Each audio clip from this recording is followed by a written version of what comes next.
right, let's look at this one. Determine the rule to complete the table. We've had some input and output tables, but they've been going up and down, but it's the same idea. So we have to think.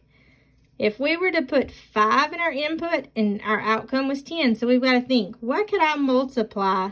5 times what would make 10? Let's try. 5 times 1, does that equal 10? No. What about 5 times 2? Does that make 10? Yes, but do we need to always go? We need to test it 3 times.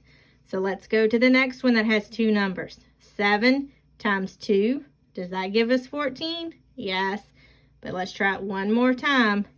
10 times 2, does that give us 20? Yes, so now we know 2 is the number that we have to multiply by.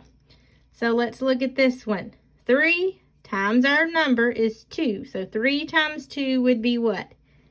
6. So that's going to let us know that W should be 6. Look at this one. It's in a different area. This gives us the output of 18, and we have to figure out the input. So we could say 18, take 18 from 2, or we could say 2 times what makes 18? 2 times 9 gives us 18.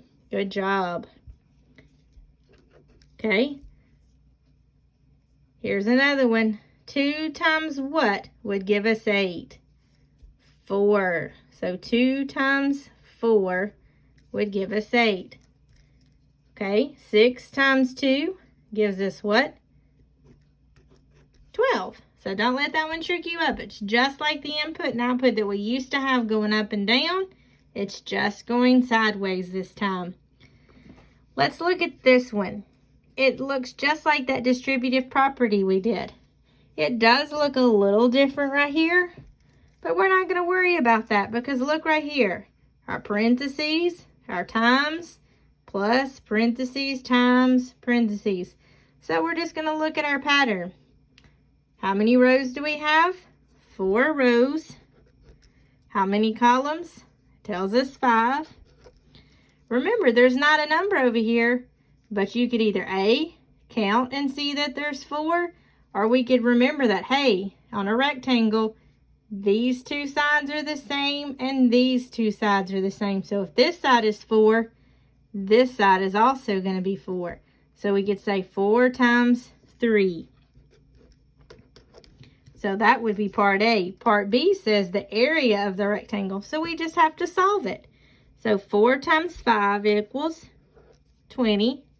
4 times 3 equals 12.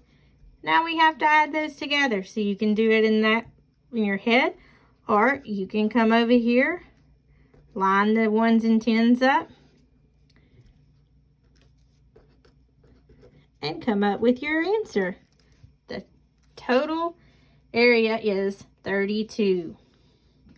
Okay, here's another one of those that we've got to divide into 2 shapes. So figure out where you're going to divide it. Then cover up the first spot.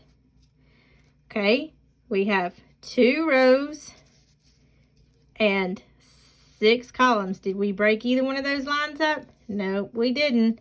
So we can write 2 times 6 equals 12. Now we have to find the area of the second rectangle. So 5 times 4. We didn't break either one of those lines up. So we're going to come back over here.